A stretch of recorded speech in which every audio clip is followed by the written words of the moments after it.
유튜브에서 18년째 승합차로 전국을 다니면서 차박을 하는 그 88세 88 어르신의 이야기를 보았습니다.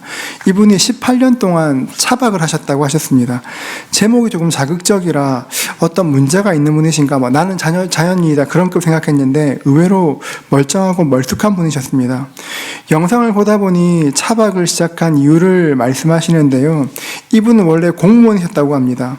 공무원으로 퇴직하고 가장 친한 친구와 사업을 시작했습니다. 그런데 가장 친한 그 친구에게 배신을 당했습니다. 모든 것을 다 잃어버리고 몸져 누워있다가 정말 죽을 것 같아서 등산을 시작했다고 합니다. 산을 다니면서 조금씩 힘이 생겼고 시간이 조금 더 지나 승합차를 구입해서 전국을 다니면서 삶의 의욕을 찾았다, 그런 이야기였습니다. 여러분, 얼마나 실망했으면 몸져 눕고 죽겠다 그런 생각했을까요? 살다 보면 누구나 실망을 경험할 때가 있습니다. 실망할 때 어떤 때는 별것 아닌 것처럼 툴툴 털고 일어날 때도 있지만, 때로는 18년 동안 차박을 하는 그 어르신처럼 삶의 의지와 인간에 대한 그런 믿음마저 꺾일 때도 있습니다. 실망할 때 우리는 어떻게 해야 다시 시작하는 힘을 얻을 수 있을까요? 오늘 말씀을 통해 두 가지로 보겠습니다. 다시 시작하는 힘을 얻기 위해서 첫 번째로 우리는 눈에 보이지 않아도 확신할 수 있어야 합니다. 눈에 보이지 않아도 확신할 수 있어야 합니다. 오늘 말씀에는 엠마오로 걸어가는 두 사람이 등장합니다. 13절과 14절인데요. 그날 그들 중 둘이 예루살렘에서 25리 되는 엠마오라는 마을로 가면서 이 모든 된 일을 서로 이야기하더라. 13절은 그날이란 단어로 시작합니다. 그날. 이 그날이 언제냐면 24장 1절에 나오는 바로 그날인데요. 안식 후 첫날 새벽에 이렇게 말합니다. 안식 후 첫날, 그러니까 예수님께서 부활하신 바로 그날을 말하는 것입니다. 13절 한번 더 보면 여러분 그렇습니다. 그날에 그들 중 둘이 예루살렘에서 25리 되는 엠마오라는 마을로 가면서 이 모든 된 일을 서로 이야기하더라. 그러니까 그날, 부활하신 그날, 그들 중 둘이 엠마오로 가고 있었습니다. 엠마오로 가던 두 사람, 한 사람의 이름은 본문에 글로바라 나오지만 또 한 사람 이름은 나오지 않습니다. 이들은 엠마오로 길을 가면서 이 모든 된 일, 그러니까 예수님께서 부활하셨다는 그 일들을 말하고 있었습니다. 그러니까 이 둘은 예수님의 부활 소식을 처음 들었던 굉장히 핵심 그룹 중에 한 사람이었습니다. 길을 가면서 아침에 일어난 예수님의 부활에 대한 이야기를 나누고 있었습니다. 사실 예수님께서 부활하실 것이라는 것은 놀라운 이야기이긴 하지만 예수님이 이미 몇 번이나 말씀하신 것이기도 합니다. 예수님께서는 잡히시기 전날 밤 마지막 만찬을 나누시면서 너희 중 하나가 나를 팔 것이라고, 내가 죽을 것이라 말씀하셨습니다. 내가 죽을 것이지만 너희보다 먼저 살아나서 갈릴리로 갈 것이라 말씀하셨습니다. 예수님께서 자신의 죽음과 부활에 대해 말씀하셨지만 좀처럼 그 말을 믿기 어려웠을 것입니다. 아무리 분위기가 안 좋다고 해도 설마 그런 일이 있겠어. 며칠 전에 예수님께서 예루살렘에 들어오실 때 사람들이 목이 터져라 예수의 이름을 부르고 환호했는데 그런 일이 있겠어. 그 말이 믿어지지 않았습니다. 그런데 그날 밤 실제로 그 일이 일어났습니다. 예수님은 잡히셨고 재판받으신 후에 십자가에 달려 돌아가셨습니다. 예수님께서 돌아가신 지 3일이 지났습니다. 엠마오로 간 아침 여자들이 와서 예수님이 살아나셨다고, 부활하셨다고, 무덤이 비었다고 이야기했습니다. 그 소식을 듣고 제자 중에 몇 사람이 무덤으로 달려갔더니만 정말 무덤이 비어 있었습니다. 예수님께서 말씀하신 대로 모든 일이 일어났지만 아무리 그래도 사람이 죽는 거야 납득할 수 있지만 죽었던 사람이 살아난다는 것은 도저히 믿을 수가 없었습니다. 15절 말씀 그래서 말하죠. 그들이 서로 이야기하면 문의할세. 그들이 빈 무덤에 대해서 계속 이야기하는 겁니다. 이게 어떻게 된 것일까 막 이야기합니다. 그때 보시면 15절 후반절 보십시오. 예수께서 가까이 이르러 그들과 동행하시나. 예수님이 가까이 오셔서 동행하셨습니다. 여러분, 이 모습 한번 상상해 보십시오. 예수님의 죽음과 부활에 대해서 막 말하고 있는데 그 곁에 예수님이 오셨습니다. 예수님이 오셨는데 그 제자들은 예수님을 알아보지 못했습니다. 왜 그랬을까요? 예수님이 부활하신 신령한 몸이라 그랬을까요? 성경 그 이유를 이렇게 말합니다. 16절 보십시오. 우리 같이 한번 읽어볼까요? 같이 읽습니다. 그들의 눈이 가리워져서 그인 줄 알아보지 못하거늘. 그들의 눈이 가리워져서, 그러니까 눈이 가려졌기 때문에 예수님을 알아보지 못하였습니다. 눈이 떠 있는데 가려진 것이죠. 여러분, 이 사람들의 눈이 가려진 이유가 무엇일까요? 어쩌면 슬픔 때문에 그랬을 것입니다. 3년 동안 지냈던 예수님이 돌아가신 슬픔 때문에 그랬을 것이고, 어쩌면 두려움 때문이었을 수도 있습니다. 예수님께서 이렇게 돌아가셨으니, 잡히셨으니 자기들에도 위해가 가해질까 봐 두려워했을 수도 있습니다. 아니면 어쩌면 갑자기 들려오는 그 부활의 소식 때문에 혼란스러워서 그랬을 수도 있습니다. 그런데 누가복음의 권위자인 하워드 마샬은 누가복음 주석에서 이렇게 말하기를, 그들은 실망 때문에 눈이 가려졌다고 말합니다. 실망. 다양한 이유가 있을 수 있으나 21절을 보면 그 조금 더 일리가 있는 것 같습니다. 21절 보십시오. 우리는 이 사람이 이스라엘 속량을 자라고 바랐노라. 이뿐 아니라 이 일이 일어난 지가 사흘째요. 그들은 예수님과 함께 새 나라를 이룰 것이라 꿈꾸었습니다. 로마의 압제는 끝나고 새로운 나라가 들어서면 나도 한 자리 할 수 있겠지, 나도 예수님과 함께 높은 자리에 앉겠지 생각했습니다. 그런데 그 계획들이 하루아침에 다 무너져 내렸습니다. 실망은 기대와 밀접하게 관계되어 있습니다. 내가 원한 것이 있습니다. 기대한 것이 있습니다. 그런데 그것이 충족되지 않으면, 이루어지지 않으면 실망합니다. 실망을 우리 성도들은 좀 더 영적인 면에서 접근하게 되는데요. 실망했을 때 우리가 느끼는 감정은 하나님께서 우리와 함께하지 않는다입니다. 하나님 정말 내 사정을 아실까? 내 형편 아실까? 생각합니다. 성경 말씀으로 설교를 통해서 아무리 주님께서 계시다고 이야기해도 주님 계시겠지, 그런데 지금 나한테는 좀 멀리 있는 것 같아 생각합니다. 우리는 우리의 감정과 하나님의 임재를 같은 선에 놓고 생각할 때가 많습니다. 내 마음이 기쁘고 즐거우면 주님께서 곁에 계신 것만 같고 나를 사랑하시는 것 같은데, 마음이 우울하고 괴롭고 힘들면 주님께서 계시지 않는 것도 같고 멀리 계신 것도 같고 나를 사랑하시지 않는 것 같은 마음이 들기도 합니다. 여러분, 그런데 우리가 반드시 기억해야 될 것은 예수님께서 안 계신다, 돌아가셨다는 그 순간에도 제자들은 예수께서 돌아가심을 100% 확신하고 있었습니다. 그런데 그 순간에조차 주님은 함께하고 계셨다는 것입니다. 여러분, 제자들은 자기가 직접 보았습니다. 예수님께서 돌아가시는 거 직접 보았습니다. 그러니까 돌아가신 거 확신하였습니다. 아침에 여자들이 와서 예수께서 살아나셨다고 이야기했지만 그 이야기가 도무지 믿어지지 않았습니다. 보았으니까요. 17절 보십시오. 예수께서 이르시되 너희가 길 가면서 서로 주고받는 이야기가 무엇이냐 하시니 두 사람이 슬픈 빛을 띠고 머물러 서더라. 예수님께서 너네 어떤 얘기하니 물으셨을 때 슬픈 얼굴로 슬픈 낯빛으로 머물러 섰습니다. 이번 한 해를 지나면서 예수님께서 멀리 계신 것 같고 우리를 돕지 않는 것처럼 느껴지는 분들도 계실 것입니다. 어떤 분들은 너무 충만한 기쁨 가운데 주님 2025년 너무 좋았어요 하는 분도 계시겠지만, 어떤 분들은 실망하는 분도 계실 것입니다. 두 제자처럼 예수님을 압니다. 믿음도 있습니다. 그런데 믿음이 작동되지 않는 위기 가운데 계신 분도 계실 것입니다. 여러분, 그때 기억해야 될 것이 무엇입니까? 제자들은 예수님께서 돌아가셨다고 예수님의 부재를 100% 확신했지만 그 100% 확신하는 부재의 순간에 주님은 바로 곁에 계셨다는 것입니다. 저는 이번 주 내내 이 말씀을 묵상하는데 이 말씀이 그냥 그림처럼 와닿았습니다. 어떻게 말로 설명하는 것이 아니라 그림처럼 보였습니다. 여러분, 우리에게도 주님께서 계시지 않은 것처럼, 멀리 계신 것처럼 느껴질 수가 있습니다. 죄를 지어 그럴 수 있습니다. 내가 죄를 지으면 주님 무척 멀리 계시는 것 같습니다.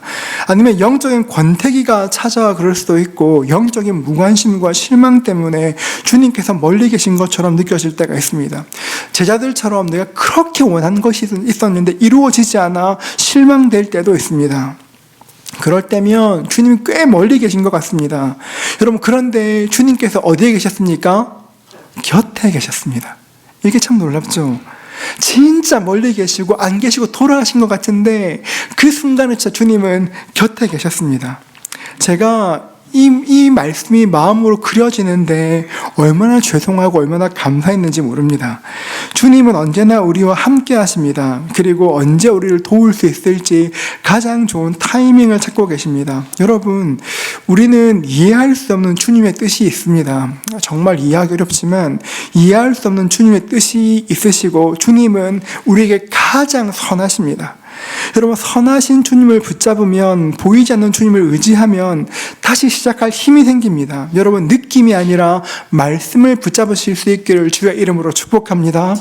눈에 보이는 것 없고 귀에 들리는 것 없고 손에 잡히는 것이 없어도 주님께서 곁에 계심을 알면 힘이 생깁니다. 혹시 여러분, 주님 멀리 계신 것처럼 느껴지는 분이 계십니까? 그러면 지금 바로 내 앞자리에 주님께서 계신 것처럼 한번 이야기해 보십시오. 주님, 지금 상황이 좀 그렇습니다. 말씀해 보십시오. 그럴 때 주님과 교제하게 될 것입니다. 주님께서 안 계시다고 느끼는 그 부재의 순간 곁에 계신 주님을 바라볼 수 있는, 붙잡을 수 있는 저와 여러분 되시기를 주의 이름으로 축복합니다. 다시 시작하는 힘을 얻기 위해서 두 번째로 우리는 말씀으로 눈을 열어야 합니다. 제 아들과 이야기하고 있을 때 예수님께서 물으셨습니다. 17절 보십시오. 너희가 길 가면서 서로 주고받고 하는 이야기가 무엇이냐? 예수님께서 아무것도 모르는 것처럼 어떤 이야기하니 물으셨습니다. 18절 보십시오. 그 한 사람인 글로벌한 자가 대답하여 이르되 당신이 예루살렘에 체류하면서도 요즘 거기서 된 일을 혼자만 알지 못하느냐? 아니, 당신 지금 예루살렘에서 온 것 같은데 지난주에 있었던 그 충격적인 일을 모르는 겁니까? 물었더니 예수님 말씀하셔 19절 보십시오. 무슨 일이냐? 주님께서 다시 반문하셨습니다. 여러분, 이 장면을 한번 생각해 보시면 짓궂은 삼촌이 조카에게 장난치는 것처럼 이렇게 툭툭툭 물어보시는 겁니다. 예수님께서 물으실 때 제 아들은 열심히 답했습니다. 21절 보십시오.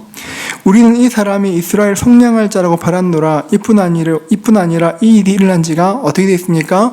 사흘째요. 우리는 예수님이 이스라엘을 속량할 자라 생각했는데 십자가에 달려 돌아가셨고 이 일이 일어난 지가 벌써 사흘이 되었다고 말합니다.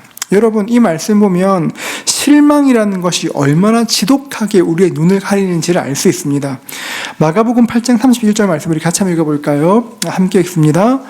인자가 많은 고난을 받고 장로들과 대제사장들과 서기관들에게 버림받아 죽임을 당하고 사흘 만에 살아나야 할 것을 비로소 그들에게 가르치시되, 예수님은 공생의 중반 이후에, 그러니까 돌아가시기 한 1년 반 전쯤부터 집중적으로 내가 죽을 것이라고, 사흘 만에 살아날 것이라고 계속 말씀하셨습니다.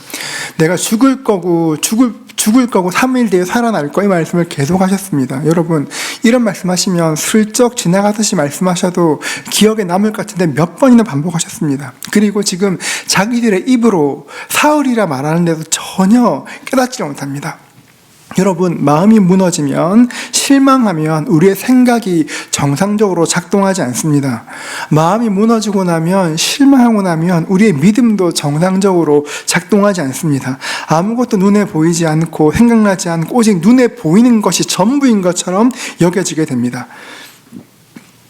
이럴 때 조심해야 됩니다. 눈에 있는 것이 전부인 것처럼 보일 때, 이거밖에 답이 없는 것처럼 보일 때, 그때 지혜와 계시의 영신 주님께 여쭈어야 되는 것입니다. 주님, 이게 유일한 답 같아요. 이게 답일까요, 주님? 주님께 여쭐 수 있어야 하는 것입니다. 제 아들의 이야기를 듣고 주님께서 말씀하십니다. 25절 보십시오. 이르시되 미련하고 선지자들이 말한 모든 것을 마음에 더디 믿는 자들이여. 조금 더 보겠습니다. 26절인데요.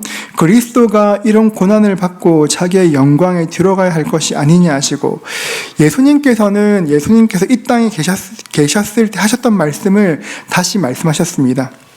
27절 말씀 보십시오. 우리 같이 한번 읽어볼까요? 함께 읽습니다. 이에 모세와 모든 선지자의 글로 시작하여 모든 성경에 쓴 바 자기에 관한 것을 자세히 설명하시니라. 예수님께서는 이 땅에 제 아들과 함께 있을 때 하셨던 말씀들을 다시 말씀하셨고, 27절에 보면 모세와 선지자의 글로 시작해서 모든 것들을 다시 자세히 설명해 주셨습니다. 성경에 기록된, 성경이 예수님에 대해서 어떻게 예언하고 있는지를 자세히 풀어주셨습니다. 여러분, 이 말씀이 얼마나 감사한지 모릅니다. 여러분, 그럴 때 있지 않습니까? 혹시 내가 지금 하나님께 구하는데, 하나님의 뜻을 구하고 있는데 하나님의 뜻을 깨닫지 못할까 봐 두려울 때가 있지 않습니까? 특별히 어떤 일에 대해서 기도하고 있는데 그 뜻을 깨닫지 못할까 봐 걱정할 때가 있습니다. 여러분, 그런데 만약 정말로 우리가 알아야 될 것이라면 주님께서는 한 번 말씀하시고 끝나는 것이 아니라 거듭 우리에게 몇 번이나 말씀하실 것입니다. 그러면 예수님께서는 제 아들에게 어떻게 가르치셨습니까? 27절 말씀 보시면 모든 성경에 쓴 바, 그러니까 성경을 통해서 구약 성경이 자기에 대해서 어떻게 말하고 있는지를 자세히 풀어주십니다. 스가랴 9장 9절 말씀 우리 같이 읽겠습니다. 함께 읽습니다. 시온에 따라 크게 기뻐할지어다. 예루살렘에 따라 즐거이 부를지어다. 보라, 내 왕이 내게 임하시나니 그는 공의로우시며 구원을 베푸시며 겸손하여서 나귀를 타시나니 나귀의 작은 것 곧 나귀 새끼니라. 예수님이 무엇 타고 입성하셨습니까? 나귀 타고 입성하셨죠. 아마 어떤 좋은 말이 아니라 나귀를 타고 입성할 때 사람들이 굉장히 의아했을 수도 있습니다. 왜 저런 걸 타지? 그런데 그 말씀이 성경에 예언되어 있는 것입니다. 그때 내가 나귀 타고 간 거 생각나니 물으시는 것입니다. 스가랴 11장 12절 말씀 이렇게 말합니다. 내가 그들에게 이르되 너희가 좋게 여기거든 내 품삯을 내게 주고 그렇지 아니하거든 그만두라. 그들이 곧 은 30개를 달아 내 품삯을 삼은지라. 메시아가 은 30에 팔릴 것이라 기록되었는데 내가 얼마에 팔린 것 아니? 이렇게 말씀하시는 것이죠. 이사야 53장 9절은 이렇게 말합니다. 한 번 더 같이 읽어볼까요? 같이 읽습니다. 그는 강포를 행하지 아니하였고 그의 입에 거짓이 없었으나 그의 무덤이 악인들과 함께 있었으며 그가 죽은 후에 부자와 함께 있었도다. 예수님께서 악인들과 함께 못 박히시고 부자 아리마대 사람 요셉의 무덤에 있던 것을 기억나니, 그러니까 예수님께서 길을 걸으시면서 성경에서 메시아에 대해서 예언한 것들을 하나하나 자세하게 알려주시는 것입니다. 여러분, 그래서 우리가 해야 될 것은, 그래서 우리는 성경을 읽어야 합니다. 새해를 시작하면서 교회에서 신약 성경 1독 수련회를 하게 됩니다. 벌써 많은 분들 신청하셨는데요. 조금 더 많이 신청하시면 좋겠습니다. 하루에 오디오 성경을 들으면서 신약 정권을 다 읽는 겁니다. 여러분, 하루에 신약을 다 읽는 것이 쉽지 않습니다. 어쩌면 여러분들의 1년치를 하루에 읽을 수도 있습니다. 누가복음 막 읽고 있다가 잠깐 졸고 나면 사도행전 읽고 막 그럴 수도 있습니다, 여러분. 하루 만에 신약 성경을 다 읽는다고 성경이 머리에 남는 것도 아니고 콩나물 시루에 물 주는 것처럼 잠깐 들어왔다 사라질 것입니다. 그럼에도 불구하고 새해 초에 함께 모여 성경을 읽는 이유가 무엇일까요? 우리 마음에 장작을 준비하는 것입니다. 지난번에 저희가 홋카이도 선교 왔을 때 그 오아시스 교회에서 부탁한 것이 좀 장작을 패 주십사 말씀하셨습니다. 화목으로 난방을 하기 때문에 좀 장작을 패 달라고 말했습니다. 제가 답사 갔을 때 처음에는 이거 좀 해드리죠라고 했습니다. 그래서 제가 몇 개를 해봤는데요, 안 되겠더라고요, 여러분. 장작하는 것이 이게 초보자는 잘 안 됩니다. 너무 죄송하다고 장작 준비 말고 청소를 돕겠다 말했습니다. 여러분, 겨울을 나기 위해서 장작을 준비하는 것은 꽤 힘든 일입니다. 여러분, 그런데 영혼을 위한 장작도 마찬가지입니다. 성경을 읽는 것이 늘 감동되는 것도 아니고 가끔은 성경을 읽을 때 꽤 지루할 때도 있습니다. 그러나 장작이 준비되어 있어야 불을 일으킬 수 있고 그 불을 지속시킬 수가 있습니다. 32절 보십시오. 우리 같이 한번 읽어볼까요? 함께 읽습니다.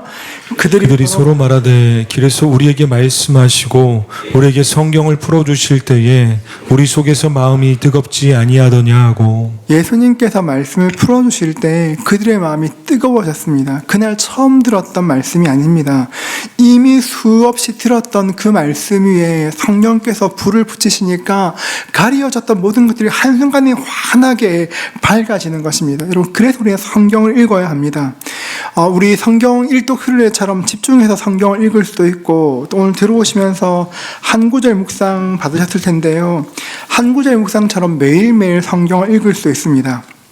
저희와 분립 초기부터 함께 신앙생활 하시던 분들 아시겠지만, 분립 초기에는 분당 우리 교회와 똑같은 저희 한 구절 묵상 사용했었습니다. 그러다 사용을 중단했는데요, 두 가지 이유가 있었습니다. 첫 번째는 새벽 기도는 매일 성경으로 하면서 또 다른 묵상을 제시한다는 것이 좀 어려웠었고, 또 하나는 한 구절 묵상에 약간 신학적인 그런 주의사항이 있습니다. 한 구절 묵상, 하루에 한 구절이라도 말씀을 읽는 거 굉장히 중요합니다. 그런데 성경의 전체 흐름과 상관없이 딱 한 구절만 읽으면 그 말씀이 되려 위험할 때도 있습니다. 왜냐하면 주님께서 의도하신 것과 다른 방향으로 갈 때가 있기 때문이죠. 우리가 잘 아는 말씀 중에 욥기 8장 7절 말씀이 있습니다. 같이 한번 읽어볼까요? 같이 읽습니다. 내 내 시작은 미약하였으나 내 나중은 심히 창대하리라. 예수 믿는 사람들의 사업 시작은 보통 이 말씀 이렇게 딱 걸어가지고 줍니다. 여러분, 그런데 이 말씀이 어떻게 사용되냐면 욥이 고난당하고 있을 때 욥의 친구가 고난당하는 욥을 정죄하며 했던 이야기입니다. 그런데 딱 문맥 없이 말씀만 딱 떨어뜨려 놓으니까 축복처럼 읽히지 않습니까? 여러분, 그래서 우리가 한 구절 묵상이라고 제목을 붙였지만 우리는 적어도 하루에 한 장을 읽는다 생각하셔야 됩니다. 오늘 받으신 말씀 한 구절 말씀 펼쳐보면 34페이지 한번 펼쳐볼까요? 34페이지. 여러분, 앞에 글도 읽으십시오. 정말 우리가 정성들의 쓴 글, 앞에 성도님들이 정성들의 쓴 글이 있으니 꼭 읽으시고요. 여러분, 혹시 글을 이렇게 내고 싶으시면 위글위글팀 이렇게 연락하시면 실어드립니다. 자, 펴보시면 34페이지 보십시오. 1월 1일 본문입니다. 자, 오늘의 본문 마태복음 1장이죠. 마태복음 1장이면 적어도 그날 성경 어떻게 읽어야 되는지 적어도 마태복음 1장을 읽으셔야 됩니다, 여러분. 읽으셔야 됩니다. 오늘의 본문 마태복음 1장이 있고 밑에 보면 간단한 요약, 한 줄 요약이 있습니다. 이스라엘이 오랫동안 기다려온 메시아 예수 그리스도께서 이 땅에 오셨습니다. 이런 한 줄 있죠. 그리고 마태복음을 1장을 여러분 읽으시면서 마음에 와닿는 구절이 있으면 미리 체크해 놓으십시오. 밑줄을 그어 놓으시거나 체크하시거나 아니면 그런 말씀이 없으시면 여기 있는 오늘의 한 구절을 그대로 사용하셔도 됩니다. 자, 오늘의 한 구절 마태복음 1장 13절 같이 읽어볼까요? 함께 읽습니다. 보라 처녀가 잉태하여 아들을 낳을 것이요 그의 이름은 임마누엘이라 하리라 하였으니 이를 번역한즉 하나님이 우리와 함께 계시다 함이라. 여러분, 이 말씀 오늘의 한 구절을 여러분이 마음에서 선택하신 한 구절로 좋고 저희가 제시한 한 구절로 괜찮으니 한 구절을 적어도 5번 소리내어 읽으시길 추천드립니다. 대어서 소리내어 읽으시는 겁니다. 보라 처녀가 잉태하여 아들을 낳을 것이요 그의 이름을 임마누엘 하리니 이를 번역한즉 하나님이 우리 함께 계시다 함이라. 이렇게 말씀 몇 번 읽다 보면 여러분 마음에 궁금증이 생길 수 있습니다. 보라 처녀가 잉태하여 아들을 낳을 것이고 정말 그런 여러분 정말 아이를 낳을 수 있을까? 그런 궁금증 생기면 어떻게 될까요, 여러분? 챗 GPT에 물어보면 될까요, 여러분? 여러분, 그러면 여러분 그게 그대로 기도로 연결되는 겁니다. 주님, 제가 이 말씀이 믿어지지 않습니다. 이 말씀 믿을 수 있는 믿음을 허락하여 주십시오. 연결해 나가는 것이죠. 때로는 읽다가 어떤 단어가 마음에 들어올 수 있습니다. 임마누엘, 오늘 말씀도 나누었지만 주님, 오늘 하루의 삶에 임마누엘 하시는 것들이 꼭 필요합니다. 주님, 나와 함께 해주십시오. 이렇게 말씀을 읽으시면서 이렇게 여러분, 저희가 원하는 것은 한 구절 묵상을 통해서 그냥 우리가 한 구절 말씀을 읽고 소화하는 것이 아니라 이 말씀으로 우리의 삶을 인도받는 것을 목표로 합니다. 한 구절 말씀을 통해 여러분의 삶이 인도받고 여러분의 삶이 말씀으로 교정되는 것을 꿈꿉니다. 여러분, 그래서 말씀을 읽습니다. 여러분, 말씀을 읽다 보면 말씀이 질문이 되고 질문이 기도로 연결됩니다. 우리는 말씀을 통해 기도하게 되고 하나님과 소통하게 됩니다. 이것이 묵상의 복입니다. 매일 본문의 끝에는 오늘의 기도 제목이 있습니다. 보시면 우리 35페이지 보시면 빌드업 기도의 제목 세 가지 있습니다. 새해 첫날부터 시작되는 빌드업 21데이즈 가운데 성령의 강력한 임재가 임하여서 말씀과 기도가 우리 삶의 중심에 다시 세워지게 하옵소서. 이런 식으로 쭉 기도하십니다. 여러분, 그래서 온 교회가 교회를 위해서 함께 기도하는 것입니다. 교회는 여러분 그리스도의 몸입니다. 우리 모두가 그리스도의 몸입니다. 교회는 유기적으로 연결되어 있습니다. 우리가 한 말씀과 한 마음으로 나아갈 때 우리가 성장할 겁니다. 내가 성장할 겁니다. 그런데 내가 성장하면 나 혼자 성장하는 것이 아니라 교회도 함께 성장하게 될 것입니다. 여러분, 우리가 말씀을 묵상할 때, 말씀을 읽을 때 이 말씀을 통해서 가려진 눈이 활짝 열리게 되는 것입니다. 이 땅을 살다 보면 지금은 실망 때문에 눈이 가려진다 이야기하지만 우리 눈을 가리는 건 수없이 많습니다. 우리의 욕심이 우리의 눈을 가릴 수도 있고 우리의 욕망이 눈을 가릴 수도 있고 어떤 아픔이 눈을 가릴 수도 있습니다. 그런데 여러분, 왜 눈이 열려야 될까요? 왜 눈이 열려야 되겠습니까? 눈이 열려야 우리 삶에 있는 실망과 우울함과 무기력함을 이기기 위해서 그런 것입니까? 이런 건 결과일 뿐입니다. 31절 보십시오. 31절 말씀 우리 같이 한번 읽겠습니다. 함께 읽습니다. 그들의 눈이 밝아져 그인 줄 알아보더니 예수는 그들에게 보이지 아니하시는지라. 여러분, 눈이 밝아지면, 우리의 눈이 밝아지면 어떤 일이 일어난다고 말씀합니까? 그인 줄 알아보더니, 우리의 가리웠던 것이 밝아지고 나면 예수가 누군지를 볼 수 있습니다. 내 삶에 예수를 보는 것만큼 큰 복은 없습니다. 예수를 볼 때, 예수를 만날 때, 여러분, 그 사건 때문에 우리 인생이 변화되게 됩니다. 예수를 만나는 사람은 인생의 방향들을 알게 돼요. 어디로 내 인생이 가야 될지 알게 될 것이고, 무엇을 해야 될지를 알게 됩니다. 살다 보면 여러분, 끊임없는 권태와 싸우게 됩니다. 하루에도 수십 번 반복되는 그런 일상 가운데 필연적으로 권태와 직면합니다. 여러분, 그럴 때 하나님 말씀이 있어야 내가 어디로 나아갈지 그 방향들을 밝혀보게 되는 것입니다. 제 아들이 엠마오로 향할 때 그들의 모습이 기억나십니까? 그들은 슬픔에 잠겨 길을 걷고 있었습니다. 소망이 이루어지지 않았습니다. 주님 돌아가셔서 어떻게 넋두리하며 길을 걷고 있었습니다. 그런데 엠마오에 도착한 그날 밤 예수님과 식사하는 가운데 눈이 활짝 열리게 되었습니다. 주님 보게 되었습니다. 그리고 어떤 일이 났을까요? 33절 같이 읽겠습니다. 함께 읽습니다. 곧 그때로 일어나 예루살렘에 돌아가 보니 11 제자 및 그들과 함께한 자들이 모여 있어. 곧 그때로 예수님 만나자마자 식사하던 자리에서 벌떡 일어나서 예루살렘으로 돌아갔습니다. 여러분, 지금 제 아들을 돌아가는 예루살렘은 제 아들에게 적대적인 곳입니다.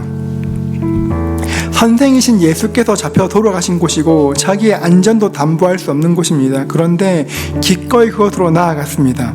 모든 것은 그대로였지만 사람들이 바뀌었습니다. 환경을 이길 만한 힘, 상황을 역전시킬 만한 힘, 다시 시작할 힘이 부어진 것입니다. 여러분, 오늘 이 자리에 제 아들처럼 실망하신 분이 계실 수 있습니다. 주님께서 돌아가신 것만 같습니다. 주님께서 내 곁에 안 계신 것만 같습니다. 여러분, 그런데 확신하십시오. 기억해야 될 것은 예수님이 안 계시지 돌아가셨지 확신하는 그 100% 안 계시다 확신하는 그 부재의 자리에 주님은 함께하고 계시다는 것입니다. 실망 때문에 영안이 다쳤습니까? 여러분, 아니면 어떤 좌절 때문에 영안이 다쳤습니까? 말씀으로 여러분의 영안을 여실 수 있기를 축복합니다. 말씀을 읽을 때 선하신 하나님께서 여러분을 만나 주실 것이고 마음을 뜨겁게 하실 것이고 여러분들이 무엇을 위해 살아야 할지 어떻게 살아야 될지 그 길을 알게 하실 것입니다. 다시 살아갈 힘이 생길 것입니다.